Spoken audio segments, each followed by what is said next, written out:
ശ്രീ പിണറായി വിജയന്റെ തനി സ്വഭാവം അടുത്തിടെ വീണ്ടും പുറത്തുവന്നു.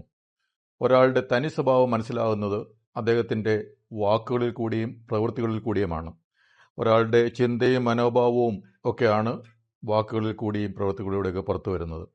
അപ്പോൾ അദ്ദേഹം അടുത്തിടെ അദ്ദേഹത്തിൻ്റെ തന്നെ സഹപ്രവർത്തകനായിരുന്ന മന്ത്രിയായിരുന്ന ജി സുധാകരനെതിരെ പ്രയോഗിച്ച ഒരു പദപ്രയോഗം വാക്കുകളാണ് വീണ്ടും അദ്ദേഹത്തിൻ്റെ തനി സ്വഭാവം എന്താണ് എന്ന് നമുക്ക് കാണിച്ചു തരുന്നത്. ഇതിനു മുമ്പും അദ്ദേഹം ഇത്തരം പദപ്രയോഗങ്ങൾ നടത്തി, അതായത് വാക്കുകൾ ഉപയോഗിച്ച് അദ്ദേഹത്തിൻ്റെ സ്വഭാവം പ്രകടമാക്കിയിട്ടുണ്ട്.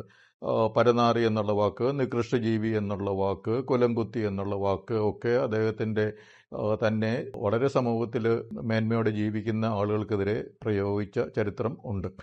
എം പിക്കെതിരെയും മന്ത്രിക്കെതിരെയും സാമൂഹ്യ നേതാക്കൾക്കെതിരെയും ഒക്കെ അദ്ദേഹം ഇത്തരം പദപ്രയോഗങ്ങൾ വാക്കുകൾ ഉപയോഗിച്ചിട്ടുണ്ട്. അപ്പോൾ അദ്ദേഹത്തിൻ്റെ സ്വഭാവം എന്താണെന്നുള്ള ഇടയ്ക്കിടയ്ക്ക് പുറത്തു വരും.